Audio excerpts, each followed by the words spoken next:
नमस्कार, आप देख रहे हैं न्यूज वन इंडिया और मैं हूं आपके साथ अमृता चौहान। रक्षा मंत्री राजनाथ सिंह का आज लखनऊ का दौरा है।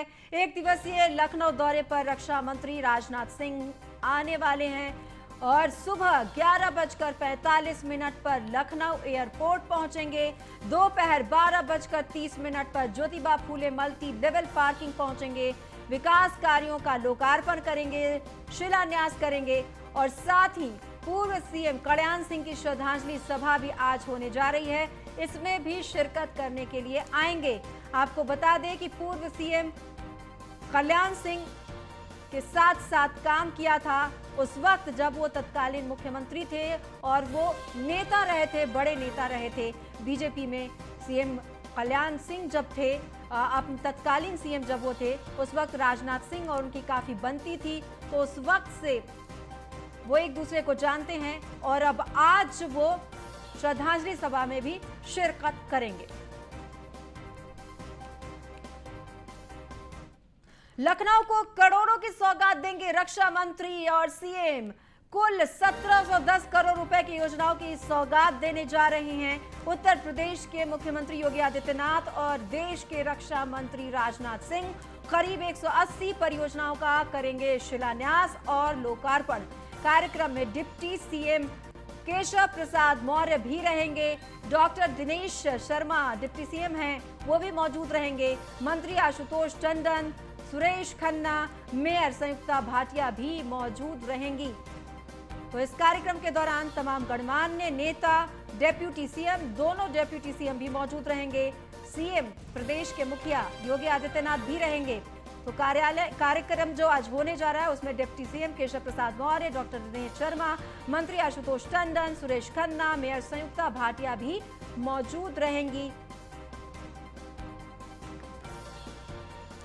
और हमारे साथ अश्विनी द्विवेदी लखनऊ से सीधा लाइव जुड़े हैं ज्यादा जानकारी के लिए। अश्विनी, कई कार्यक्रम का जिक्र हम कर रहे थे, क्या कुछ तैयारियां हैं आज जो कार्यक्रम होने जा रहे हैं जहां पर रक्षा मंत्री आज आने वाले हैं?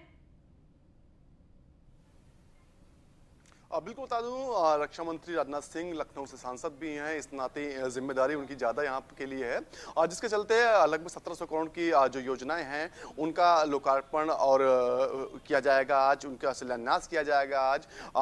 जिसमें से एक जो पार्किंग है, जो ज्योतिबा फूले पार्किंग चौक में बनी हुई है, उसका उद्घाटन रक्षा मंत्री करने के अलावा तमाम विकास की योजनाएं हैं जिनको लेकर के रक्षा मंत्री आज लखनऊ में आएंगे। इस दौरान तमाम जो बड़े नेता हैं भाजपा के, जो सरकार में तमाम मंत्री हैं, उप मुख्यमंत्री हैं, तमाम लोग वहां मौजूद रहेंगे। निश्चित तौर पर चुनाव आने वाला है 2022 का विधानसभा चुनाव, ऐसे में उससे पहले कहीं ना कहीं जो सरकार चाहती है जितनी बड़ी सौगातें दी जा सकती हैं वो दी जाएं, चाहे वो लखनऊ हो, बनारस हो, अयोध्या हो, मथुरा हो। ये वैसे सेंटर्स हैं जहां से पूरी गणित राजनीति की तय होती है उत्तर प्रदेश की।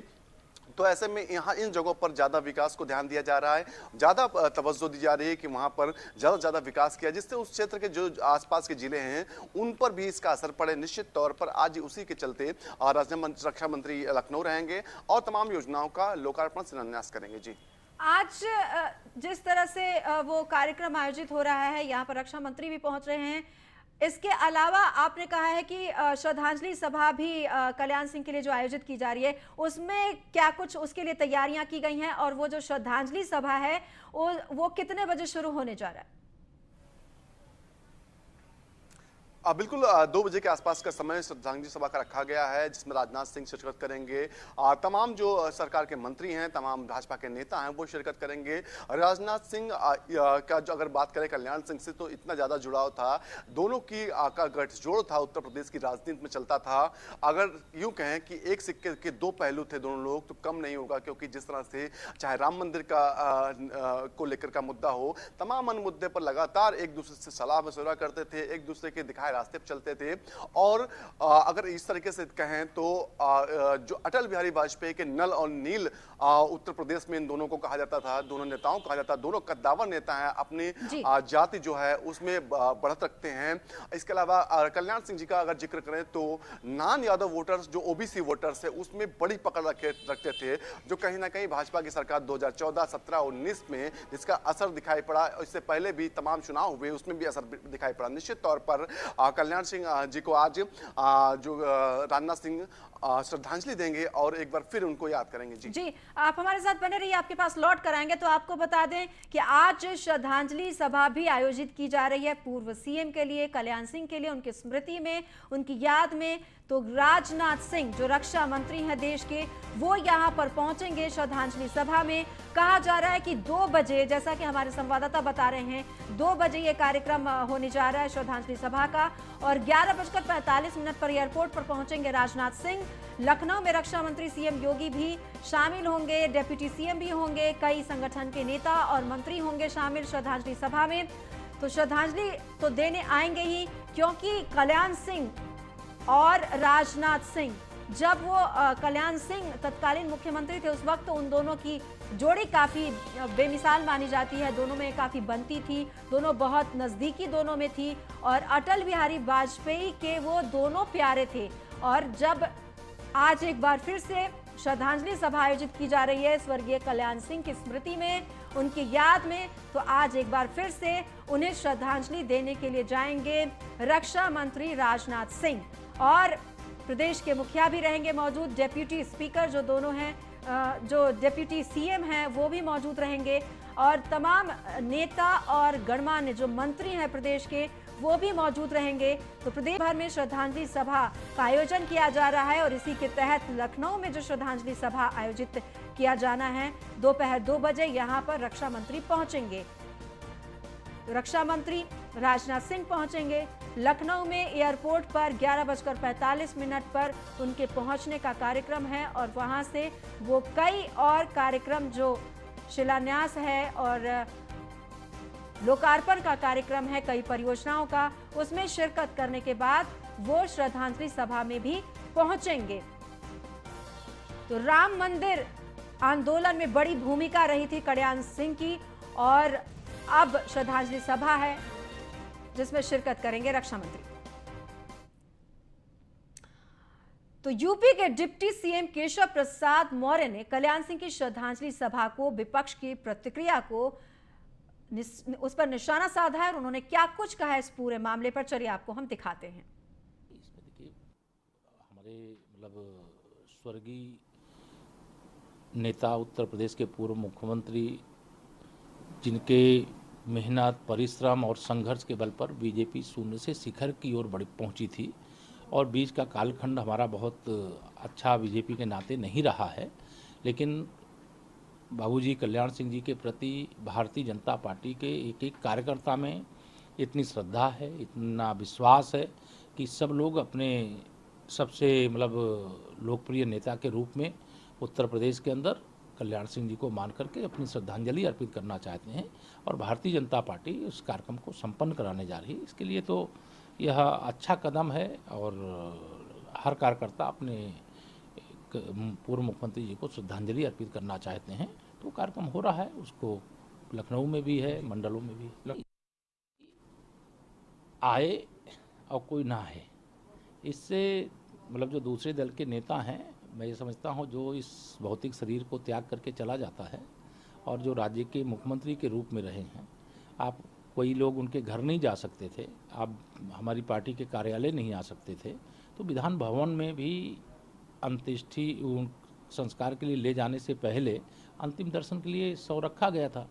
तो ऐसे समय में मानवता यह कहती है, शिष्टाचार यह कहता है कि अपनी ओर से सब लोग श्रद्धांजलि देते, अंतिम विदाई देते, लेकिन उससे भी जिन लोगों ने परहेज किया है, वह परहेज के पीछे का जो उद्देश्य है वो स्पष्ट प्रदेश की जनता जानती है कि केवल मुस्लिम वोटों को खुश करने के लिए, कि श्री राम जन्मभूमि के लिए जिस नेता ने काम किया है, जिस नेता के मुख्यमंत्री रहते हुए उत्तर प्रदेश में राम जन्मभूमि पर खड़ा हुआ विवादित ढांचा गिरा है, उस नेता को हम श्रद्धांजलि नहीं देंगे। तो वह, यद्यपि वह सर्वमान्य नेता थे, सभी जाति समाज के लोग उनका आदर करते थे, लेकिन वो पिछड़े वर्ग से आते हैं, तो एक तरह से यह अनादर उत्तर प्रदेश की 24 करोड़ जनता का हुआ है, यह संपूर्ण पिछड़े वर्ग का हुआ है, और इस प्रकार का जिन लोगों ने भी आचरण किया है, मैं तो इतना ही कहता हूं कि भगवान उनको सद्बुद्धि। और अश्विनी द्विवेदी लगातार हमारे साथ लखनऊ से जुड़े हुए हैं ज्यादा जानकारी के लिए। अश्विनी, यहाँ पर डिप्टी सीएम केशव प्रसाद मौर्य ने कहा है विपक्ष पर निशाना साधते हुए कि कल्याण सिंह जब मुख्यमंत्री थे तो वो सभी के प्यारे थे, उनको सभी ने अपनाया था, सभी प्यार देते थे, इतने कद्दावर नेता थे। और जो विपक्ष के लोग हैं उन्हें श्रद्धांजलि इसलिए नहीं देने आ रहे हैं या उनके अंतिम दर्शन के लिए इसलिए नहीं आ रहे थे क्योंकि उन्होंने एक विशेष जाति और एक विशेष समुदाय है, मुस्लिम वोट बैंक है, जिसको बचाने की कोशिश की जा रही है उनकी तरफ से। बिल्कुल, जिस तरह से कल्याण सिंह जी का देहांत हुआ उसके बाद से कहीं ना कहीं उनके अंतिम दर्शन को लेकर राजनीति उत्तर प्रदेश में देखने को मिल रही है। जिस तरह से देखा गया, पहले समाजवादी पार्टी का कोई भी नेता, बड़ा नेता अंतिम दर्शन के लिए नहीं पहुंचा उसके पास। जिस तरह से भाजपा के ओबीसी वर्ग के जो नेता हैं, चाहे केशव प्रसाद मौर्य हो, स्वतंत्र देव सिंह या तमाम अन्य, उन लोगों ने किस तरह से विपक्षियों को घेरा, चाहे समाजवादी पार्टी हो चाहे कांग्रेस हो, किस तरह से घेरा और सीधे कहीं ना कहीं 2022 का चुनाव हो उसको लेकर के इसमें कहीं ना कहीं इसमें शंका नहीं की जा सकती कि उसको लेकर के पूरा वाकया हो रहा है, क्योंकि जो कल्याण सिंह हैं जी थे, उनका एक ओबीसी वर्ग में विशेष तौर पर निषाद समुदाय है, जो मल्लाह समुदाय है, मछुआरा समुदाय है, इनमें बहुत अच्छी पकड़ थी और ये बेल्ट पूरी गंगा किनारे बड़ी संख्या में देखने को मिलेगी। निश्चित तौर पर जिससे चलते कहीं ना कहीं राजनीतिक को लेकर के भी, राजनीति को लेकर के भी पूरा बयानबाजी हो रही है। हालांकि उनका ना आना समाजवादी पार्टी जो इस तरह से डिप्टी सीएम ने कहा कि एक वर्ग विशेष के लिए कि खुश करने की वजह से वो नहीं आना चाहते, दुखी नहीं करना चाहते उनको। निश्चित तौर पर इससे ये भी है कि जब बाबरी ढांचा गिरा उस दौरान मुख्यमंत्री थे, निश्चित तौर पर इन्होंने गोलियां नहीं चलने दी। इसके बावजूद भी एक समय वो आया जब कल्याण सिंह जी समाजवादी पार्टी के भी करीब आए। तो अब ऐसे में ये बड़ा मुश्किल समझना होगा कि आखिर समाजवादी पार्टी के जो अध्यक्ष हैं, जो संरक्षक हैं, उनका आना ना आना आखिर क्या कारण हो सकता है तमाम। हालांकि समाजवादी पार्टी की तरफ से सफाई दी गई। क्या लगता है, वो तो हर किसी के नेता थे, कल्याण सिंह हर किसी के नेता थे, आम जन के, पक्ष के, विपक्ष के, विपक्षी भी उनकी तारीफ कर रहे थे। लेकिन आगामी विधानसभा चुनाव को देखकर उनके श्रद्धांजलि सभा से अपने आप को अलग रखना, ये किस तरह का मैसेज जाता है? क्या उनको लगता है कि वो अपनी इस रणनीति में कामयाब हो जाएंगे, चाहे वो कांग्रेस हो या सपा के नेता हो? अगर वो अपने आप को इन सब चीजों से अलग रख रहे हैं तो क्या लगता है उनको फायदा मिल जाएगा? बिल्कुल, जिस तरह से 2022 के चुनाव के कुछ समय बचा, ऐसे में समाजवादी पार्टी नहीं चाहती है कि किसी भी तरह की गलती की जाए जिससे जो उनका मूल वोटर जिसको कहा जाता है, एक बड़ी संख्या में जो मुस्लिम वोटर है वो समाजवादी पार्टी का वोटर कहा जाता है, वो उनसे छिटके। लेकिन उसको समझना होगा समाजवादी पार्टी को कि मुस्लिम्स हैं जो वो चाहे तो जाएंगे, कहाँ जाएंगे, कितना भी अगर कमी आएगी तब भी 50% वोट उनको मिलना, क्योंकि बसपा का कोई अस्तित्व नहीं बचा है, कांग्रेस में जाने से कोई फायदा नहीं है, बसता है समाजवादी पार्टी जो भाजपा को टक्कर दे सकती है। जी अश्विनी, बहुत धन्यवाद आपका इस तमाम जानकारी के लिए। वहीं बीजेपी के प्रदेश अध्यक्ष स्वतंत्र देव सिंह ने मुलायम सिंह यादव से मुलाकात की है। दोनों नेताओं के बीच ये मुलाकात समाजवादी पार्टी के संरक्षक के लखनऊ वाले घर पर हुई है। करीब 1.5 घंटे तक चली मुलाकात में स्वतंत्र देव सिंह ने मुलायम सिंह के स्वास्थ्य के बारे में जानकारी ली है। स्वतंत्र देव सिंह ने ट्वीट कर मुलायम सिंह से मुलाकात की जानकारी दी है। आपको बता दें कि पिछले कुछ दिनों से मुलायम सिंह लगातार बीमार चल रहे थे। गुरुग्राम के मेदांता अस्पताल में भी उन्हें भर्ती कराया गया था। इस दौरान मुलायम सिंह यादव ने मजाकिया अंदाज में स्वतंत्र देव सिंह को समाजवादी पार्टी ज्वाइन करने को कहा और बोले, समाजवादी पार्टी में आप बहुत आगे जाएंगे।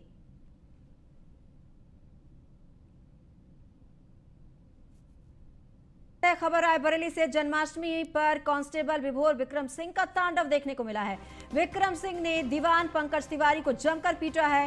कीर्तन भजन कार्यक्रम के दौरान थाना परिसर में मारपीट की, गंभीर हालत में जिला अस्पताल में किया गया है रेफर। श्री कृष्ण जन्माष्टमी पर चल रहा था कार्यक्रम। रायबरेली के गुरबख्शगंज थाना परिसर का ये मामला है। तो जन्माष्टमी पर कांस्टेबल का तांडव देखने को मिला। विक्रम सिंह ने दीवान पंकज तिवारी को जमकर पीटा है। भजन कार्यक्रम के दौरान थाना परिसर में ही मारपीट की गई और इतनी मारपीट हुई कि हालत अब गंभीर बताई जा रही है। विक्रम सिंह ने पंकज तिवारी को पीटा था और पंकज तिवारी की हालत गंभीर बताई जा रही है। गंभीर हालत में अस्पताल में भर्ती कराया गया है। दरअसल कीर्तन भजन कार्यक्रम के दौरान थाना परिसर में पीटा गया। गंभीर हालत में अब जिला अस्पताल में भर्ती कर रेफर किया गया है और वहां पर इलाज चल रहा है। तो हालांकि क्या वजह रही कि यहां थाना परिसर में ही इस तरह से मारपीट की गई, हैरानी की बात है कि थाना परिसर जो थाना बना होता है वो लोगों की सुरक्षा के लिए होता है। कानून को अपने हाथ में क्यों लिया विक्रम सिंह ने और दीवान पंकज को जमकर पीटा। भजन कार्यक्रम चल रहा था। रायबरेली के गुरबख्शगंज थाना परिसर का यह मामला बताया जा रहा है।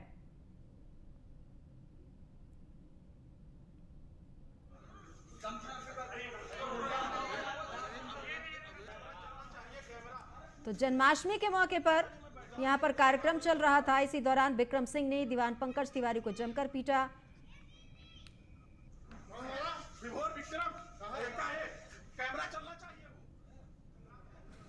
खबर फर्रुखाबाद से बेखौफ दबंगों का कहर देखने को मिला है। बेखौफ दबंगों ने युवक को गोली मारी है।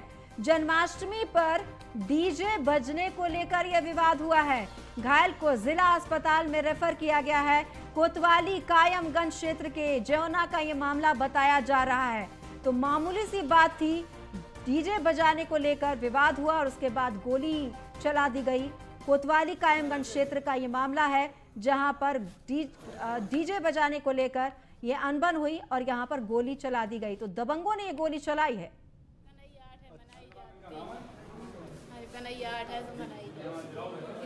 तो उसी में गोली मार दी, मतलब ऐसे ऊपर फायर करो, हवाई की ऐसे ही पता नहीं कैसे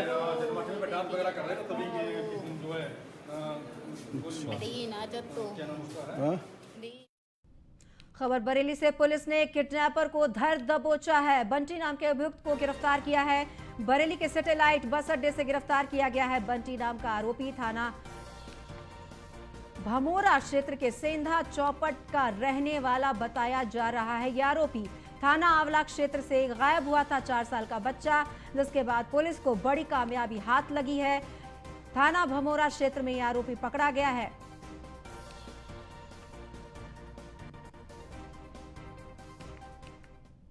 खबर अमरोहा से खादर क्षेत्र के गांव में बाढ़ जैसे हालात हैं। पहाड़ों पर लगातार बारिश हो रही है जिससे हालात बेहद खराब हैं। बिजनौर बैराज से भारी मात्रा में पानी छोड़ा गया है। गांव वालों ने वीडियो बनाकर इसे वायरल किया है। प्रशासन की तरफ से अभी तक कोई सुविधा नहीं दी जा रही है और वहीं लगातार बारिश के कारण गांव में और पानी भर गया है और पानी गांव में आने की संभावना जताई जा रही है। ये तस्वीर गांव वालों ने वीडियो बनाई थी और उसके बाद इसे वायरल किया गया है। इन तस्वीरों को देखकर आप अंदाजा लगाइए कि किस तरह से लोगों को भारी परेशानी हो रही है। वहीं बारिश रुकने का नाम नहीं ले रही है, जिससे ये अंदाजा लगाया जा रहा है, अनुमान लगाया जा रहा है कि गांव में और भी पानी आ सकता है।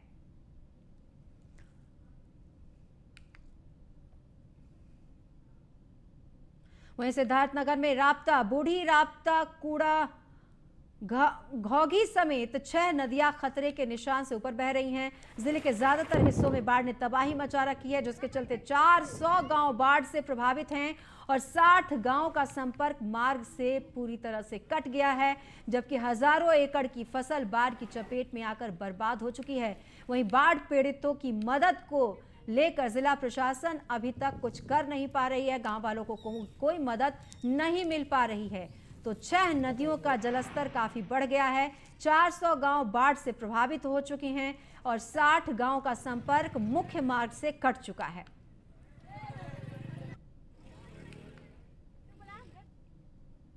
खबर बिजनौर से, करंट लगने से युवक की मौत हुई है। टेबल फैन चलाने को लेकर इसी दौरान बिजली का करंट लगा और बिजनौर के रसीदपुर गढ़ी गांव का ये मामला बताया जा रहा है।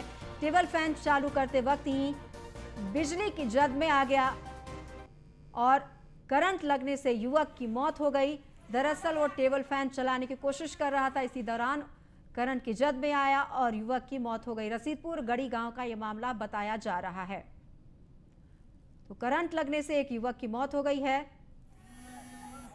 दरअसल टेबल फैन लगाने की कोशिश कर रहा था युवक, इसी दौरान यह हादसा हुआ। घर में ही पंखे का बता रहे थे कि करंट लग गया जी, तो उसकी वहीं on the spot he death हो गई। यहाँ लाए थे, मृत अवस्था में आया था जी। और बॉडी को घर ले गए। अब फिलहाल बॉडी को कहाँ ले गए डॉक्टर साहब? घर ले गए। घर ले गए। क्या अवस्था, मृतक अवस्था में आए थे ये? हाँ, मृत अवस्था में आया था। घर में ही पंखे का। खबर है गौतम बुद्ध नगर से, जहां पर अक्षय भाटी को समाजवादी लोहिया वाहिनी का राष्ट्रीय उपाध्यक्ष बना दिया गया है। अक्षय भाटी साल 2014 से ही सक्रिय राजनीति में एक्टिव हैं। भाटी ने दिल्ली विश्वविद्यालय में केंद्रीय पार्षद भी रही हैं। अक्षय भाटी समाजवादी पार्टी से दादरी विधानसभा सीट से दावेदार भी माने जा रहे हैं। अक्षय बने समाजवादी पार्टी लोहिया के अध्यक्ष। दादरी विधानसभा सीट पर अध्यक्ष भाटी की दावेदारी भी मानी जा रही है। 2014 से सक्रिय राजनीति में एक्टिव है भाटी और अब समाजवादी लोहिया के उपाध्यक्ष बनाए गए हैं। दादरी विधानसभा सीट पर अक्षय भाटी की दावेदारी भी मानी जा रही है। तो 2014 से ही सक्रिय राजनीति में एक्टिव है भाटी और अब समाजवादी लोहिया के उपाध्यक्ष बनाए जाने के बाद अब यह चर्चा है कि दादरी विधानसभा सीट पर भी इनकी दावेदारी हो सकती है। तो 2014 से ही सक्रिय राजनीति में एक्टिव हैं भाटी और अब भाटी को समाजवादी लोहिया का उपाध्यक्ष बनाया गया है और माना यह जा रहा है कि दादरी विधानसभा सीट पर ये दावेदार हो सकते हैं। फिलहाल इस बुलेटिन में इतना ही। नमस्कार।